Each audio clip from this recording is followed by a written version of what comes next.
Jangan scroll dulu Pak Bu, tolong tahan sebentar, serius. Luangkan waktu beberapa menit untuk mendengarkan penjelasan ini baik-baik. Karena yang akan kita bahas hari ini bukan sekadar soal BPJS biasa, bukan sekadar soal kartu yang disimpan di dompet, bukan hanya soal iuran bulanan, bukan cuman urusan rumah sakit, rujukan, antrean, atau kabar-kabar yang sering beredar di grup WhatsApp keluarga. Ini menyangkut sesuatu yang sangat dekat dengan kehidupan kita sehari-hari. Ini menyangkut keamanan, ketenangan, dan perlindungan kesehatan orang-orang yang kita sayangi, terutama para lansia, para pensiunan, orang tua kita di rumah, kakek, nenek, paman, bibi, dan keluarga besar yang selama ini menggantungkan perlindungan kesehatannya pada BPJS Kesehatan.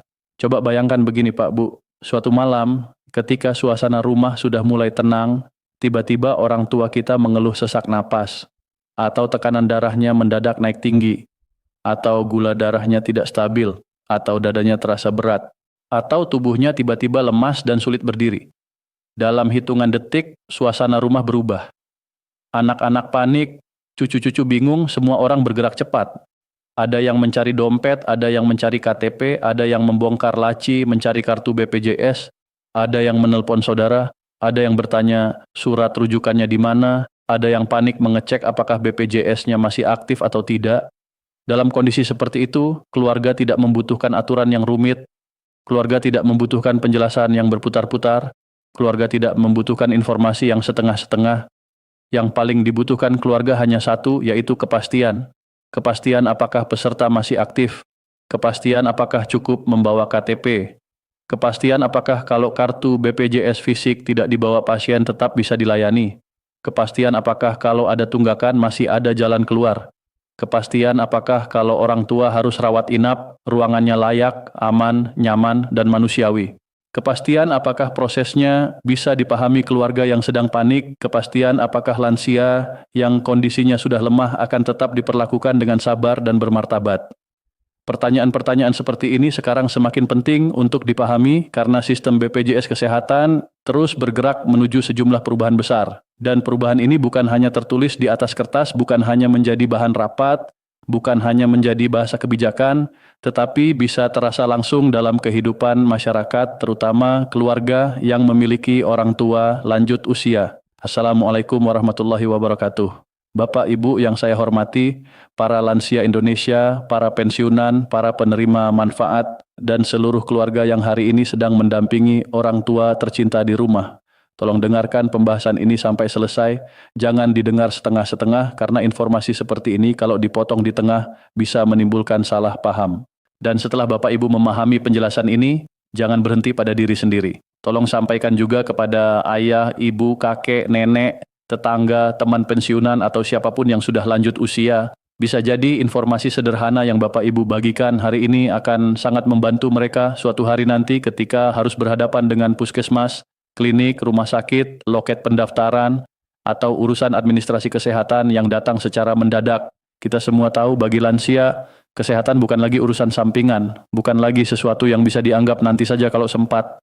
Bagi banyak orang tua, kesehatan sudah menjadi bagian dari rutinitas hidup. Ada yang setiap bulan harus kontrol tekanan darah, ada yang harus mengecek gula darah secara berkala, ada yang rutin menebus obat jantung, ada yang bolak-balik ke dokter saraf, ada yang sering menahan nyeri sendi, ada yang mulai sulit berjalan jauh, ada yang tidak kuat berdiri lama, ada yang tidak tahan duduk terlalu lama, ada yang mudah lelah kalau harus antre berjam-jam.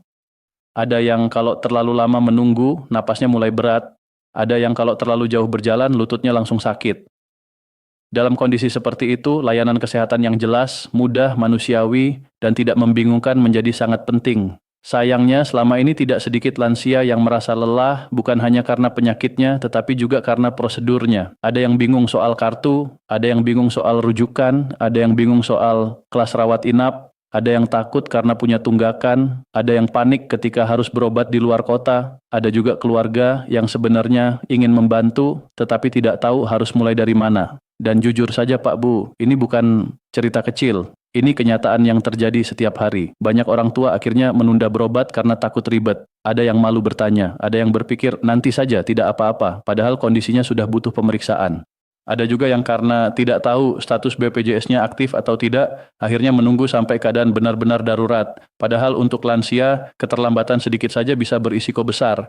Tekanan darah yang tidak terkontrol bisa memicu masalah serius. Gula darah yang dibiarkan bisa berdampak ke banyak organ tubuh. Gangguan jantung yang tidak segera diperiksa bisa berubah menjadi keadaan gawat darurat. Keluhan kecil yang diabaikan bisa berkembang menjadi kondisi yang jauh lebih berat. Jadi memahami perubahan BPJS bukan sekadar menambah pengetahuan, ini bisa menjadi bentuk perlindungan nyata untuk orang tua kita.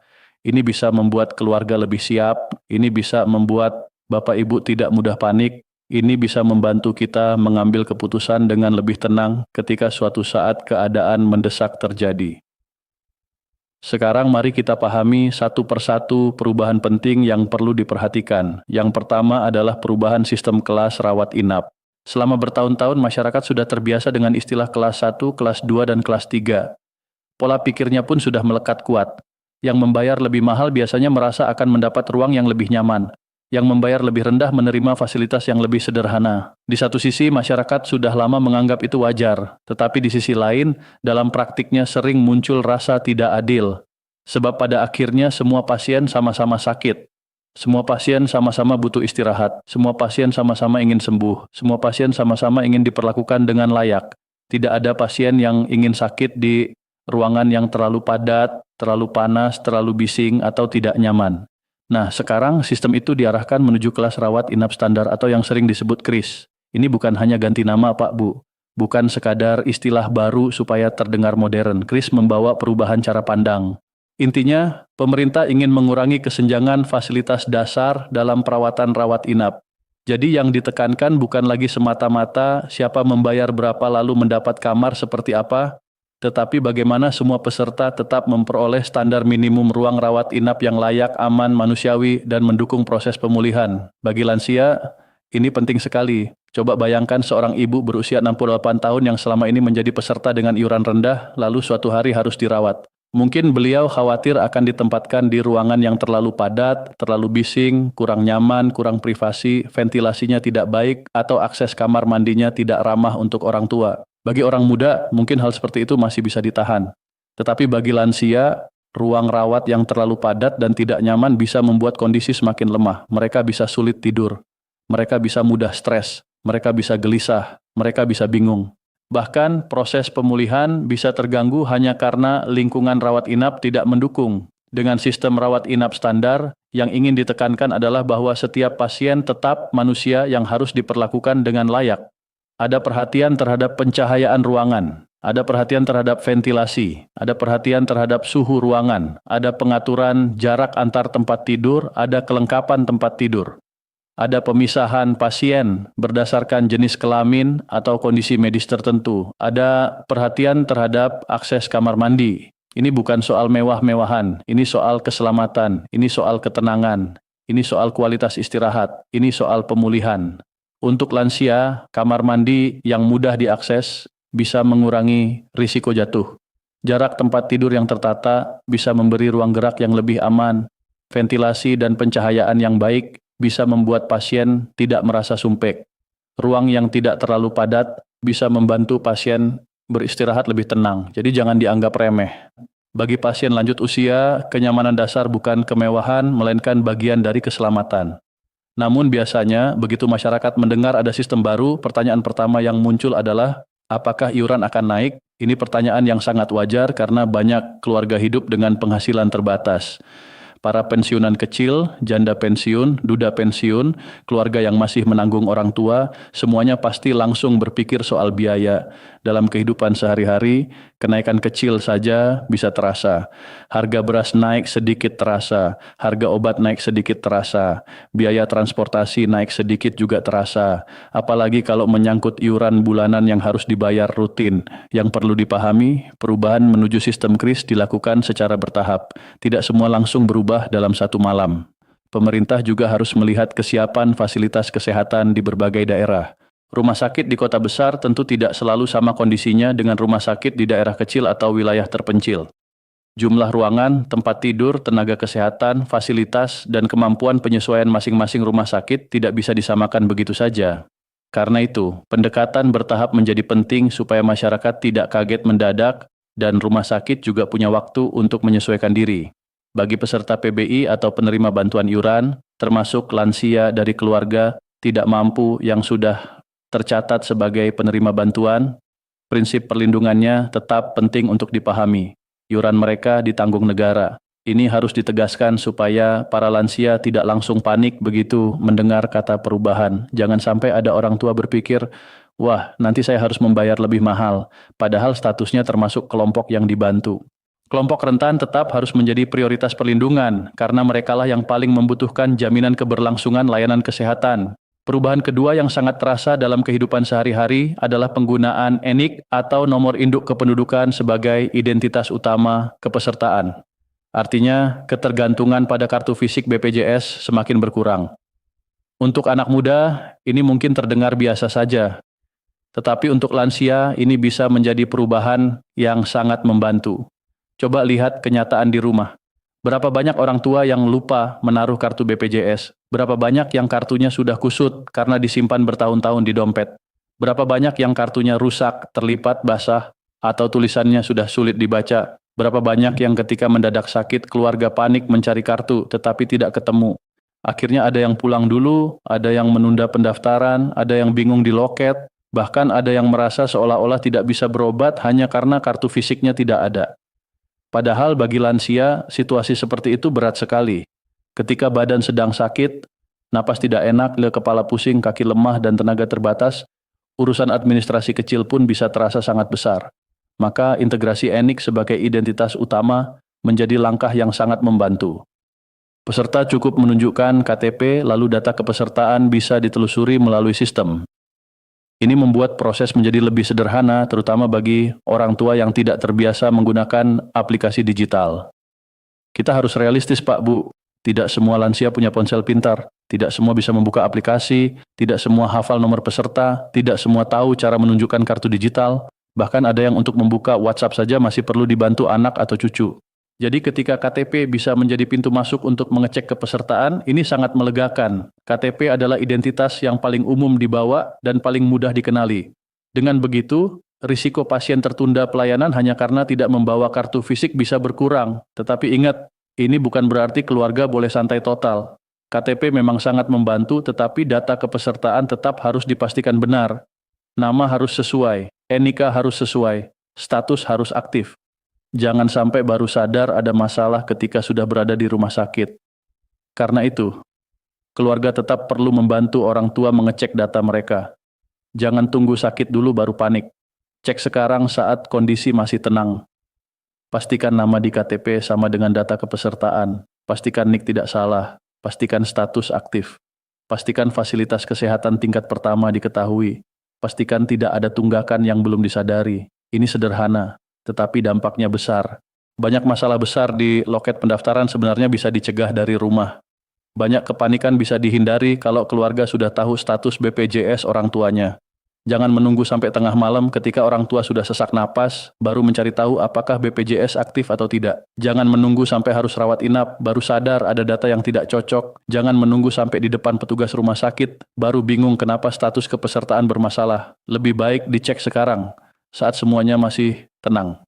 Perubahan ketiga adalah semakin luasnya jaringan fasilitas kesehatan dan semakin diperhatikannya kualitas layanan bagi peserta BPJS. Termasuk juga pembahasan tentang kemungkinan penguatan layanan perawatan di rumah atau home care untuk kondisi tertentu. Ini juga penting sekali bagi lansia. Selama ini salah satu keluhan terbesar keluarga yang merawat orang tua adalah soal jarak. Tidak semua lansia tinggal dekat rumah sakit besar. Tidak semua tinggal dekat fasilitas rujukan yang lengkap. Ada yang harus naik kendaraan jauh, ada yang harus berganti kendaraan, ada yang berangkat subuh supaya bisa antre. Ada yang setelah sampai masih harus menunggu lama. Bagi orang sehat, perjalanan jauh ke rumah sakit mungkin hanya melelahkan. Tetapi bagi lansia dengan penyakit kronis, perjalanan seperti itu bisa sangat berat. Bayangkan seorang bapak usia 74 tahun yang punya gangguan pernapasan atau masalah jantung. Untuk kontrol rutin saja, beliau harus menempuh perjalanan panjang. Belum sampai rumah sakit, tenaganya mungkin sudah habis. Setelah itu masih harus antre pendaftaran, menunggu dokter mengambil obat, lalu pulang dalam keadaan semakin lelah. Ini bukan sekadar repot, ini bisa memperburuk kondisi. Karena itu, semakin luasnya kerjasama dengan fasilitas kesehatan dan peningkatan kualitas layanan menjadi hal yang sangat berarti. Kalau fasilitas kesehatan yang bekerja sama dengan BPJS semakin banyak dan kualitasnya terus diperhatikan, maka lansia punya peluang lebih besar untuk mendapatkan pelayanan yang lebih dekat dari rumah. Mereka tidak selalu harus berpikir bahwa layanan yang layak hanya ada di kota besar atau rumah sakit tertentu. Tentu kualitas tetap harus dijaga, bukan hanya jumlah fasilitas yang penting, tetapi juga bagaimana pelayanan diberikan. Petugas harus membantu, prosedur harus jelas, pasien lansia harus diperlakukan dengan sabar. Keluarga pendamping juga perlu diberi penjelasan yang mudah dipahami. Karena bagi lansia, pelayanan yang baik bukan hanya tentang obat dan tindakan medis. Pelayanan yang baik juga tentang sikap petugas, kejelasan informasi, kemudahan alur, dan rasa aman ketika bertanya. Lalu ada pembahasan tentang home care atau perawatan di rumah untuk kondisi tertentu. Ini sangat relevan dengan kehidupan keluarga Indonesia. Sekarang banyak anak bekerja di luar kota. Banyak keluarga kecil yang tidak selalu punya anggota di rumah sepanjang hari. Banyak lansia yang mobilitasnya terbatas, sulit berjalan, mudah lelah, atau sedang dalam masa pemulihan.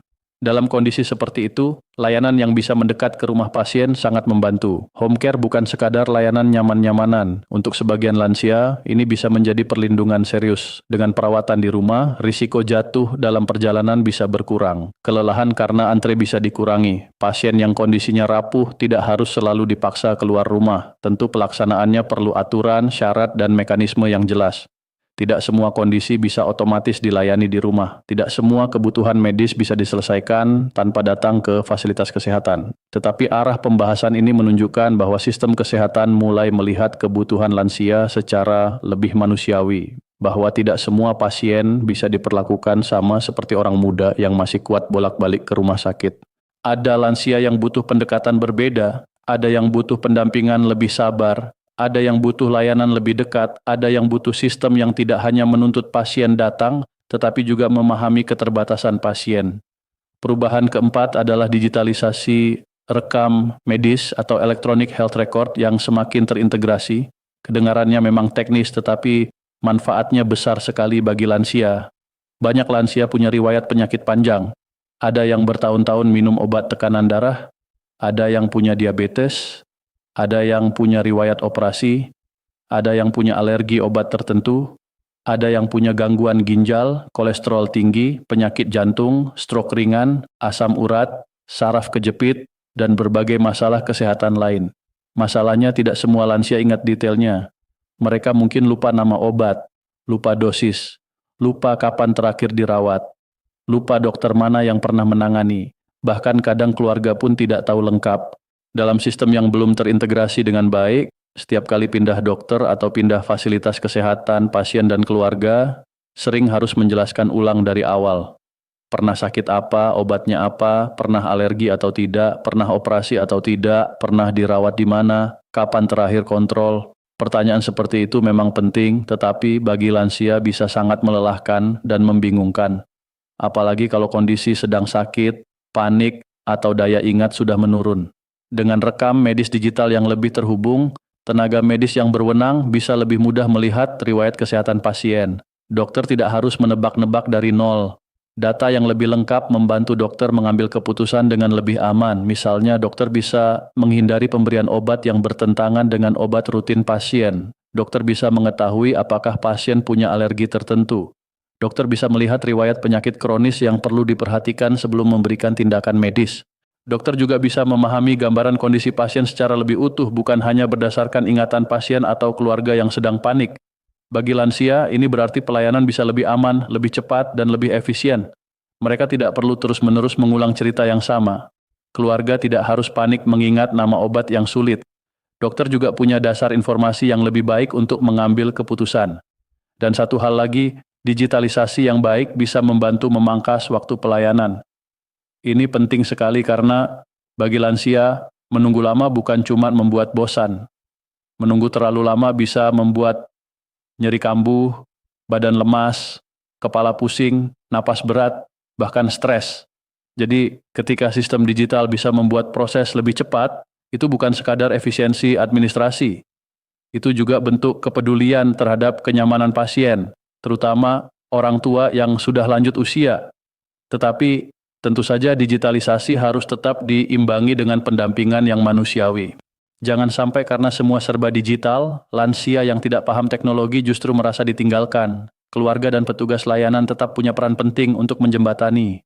Teknologi seharusnya membantu manusia, bukan membuat manusia semakin takut. Sistem boleh semakin modern, tetapi pelayanan tetap harus ramah, sabar, dan mudah dipahami.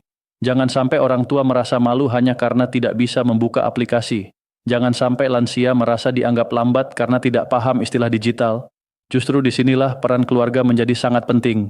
Anak, cucu, atau pendamping harus membantu mengecek data, menyimpan informasi penting, dan menjelaskan dengan bahasa yang mudah. Perubahan kelima yang sangat nyata di masyarakat adalah soal penanganan tunggakan iuran dan adanya kemudahan bagi peserta yang memiliki tunggakan agar bisa kembali aktif tanpa harus langsung menanggung seluruh beban sekaligus.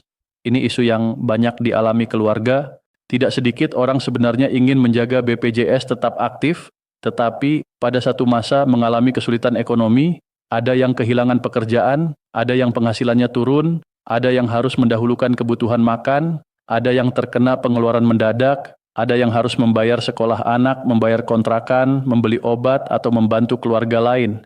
Akhirnya iuran tertunda. 1 bulan menunggak, lalu 2 bulan, lalu bertambah lagi. Tiba-tiba jumlahnya terasa besar. Ketika orang tua sakit dan membutuhkan layanan, keluarga langsung panik. Tunggakannya banyak, harus bayar semua dulu atau bagaimana? Masih bisa dipakai atau tidak? Kalau harus rawat inap, bagaimana? Dalam kondisi terdesak, rasa takut terhadap biaya bisa membuat orang menunda berobat. Padahal, penyakit tidak menunggu kita siap secara finansial. Penyakit tidak bertanya apakah dompet sedang longgar atau tidak. Penyakit tidak menunggu tanggal gajian. Karena itu, skema keringanan atau cicilan, tunggakan bagi peserta yang memenuhi ketentuan menjadi sangat penting untuk diketahui. Kebijakan seperti ini memberi ruang bernapas bagi keluarga. Tunggakan tidak selalu harus dilihat sebagai tembok besar yang mustahil dilewati, ada mekanisme yang bisa dicari tahu, ada jalur resmi yang bisa dimanfaatkan, ada cara agar kepesertaan bisa kembali aktif secara lebih realistis. Bagi keluarga yang merawat lansia, ini bisa sangat menenangkan. Karena hal yang paling menyedihkan adalah ketika orang tua yang sangat membutuhkan pertolongan justru tertahan oleh masalah administrasi dan tunggakan. Maka pesannya jelas, jangan langsung menyerah kalau ada tunggakan. Jangan cuma panik, jangan hanya mendengar cerita dari orang lain. Cari informasi resmi, hubungi kanal layanan BPJS, datangi kantor BPJS terdekat bila perlu. Tanyakan apakah ada skema cicilan atau mekanisme pemulihan kepesertaan yang bisa digunakan. Namun, yang lebih penting lagi adalah mencegah tunggakan sebelum menjadi besar. Kalau keluarga mampu, bantu pantau pembayaran orang tua. Jangan tunggu menumpuk. Kalau orang tua sudah lansia dan tidak terbiasa mengecek pembayaran, anak atau cucu sebaiknya ikut membantu. Kadang orang tua bukan tidak mau membayar tetapi lupa. Kadang mereka tidak tahu cara mengecek, kadang mereka mengira sudah aktif, padahal ternyata ada tunggakan. Hal-hal seperti ini bisa dicegah kalau keluarga lebih peduli. 1 kali mengecek status BPJS bisa menyelamatkan keluarga dari kepanikan besar di kemudian hari. Selain memahami perubahan-perubahan ini, ada satu hal yang tidak kalah penting, yaitu kebiasaan keluarga dalam menyimpan dan menyiapkan dokumen kesehatan orang tua. Jangan anggap sepele dokumen kecil, KTP, kartu keluarga, nomor BPJS, riwayat obat, surat rujukan, hasil pemeriksaan, daftar alergi obat, nomor fasilitas kesehatan, dan kontak keluarga yang bisa dihubungi sebaiknya disimpan dengan rapi. Tidak perlu rumit, bisa dimasukkan ke dalam satu map khusus, bisa difoto dan disimpan di ponsel anak, bisa ditulis di kertas sederhana. Yang penting, ketika keadaan darurat datang, keluarga tidak panik mencari kesana kemari. Banyak keluarga baru sadar pentingnya persiapan seperti ini ketika sudah mengalami kejadian. Saat orang tua mendadak sakit, semuanya terburu-buru. Dalam keadaan panik, hal yang sebenarnya sederhana bisa menjadi sulit. KTP lupa dibawa, nomor BPJS tidak tahu, nama obat tidak ingat, surat rujukan tertinggal, hasil pemeriksaan tidak ditemukan, akhirnya waktu terbuang, tenaga terkuras. Padahal bagi pasien lansia, waktu dan ketenangan sangat berharga. Maka mulai sekarang, biasakan keluarga punya satu tempat khusus untuk dokumen kesehatan orang tua. Jangan tunggu nanti. Jangan tunggu setelah kejadian. Persiapan kecil hari ini bisa sangat berarti di masa depan. Bapak,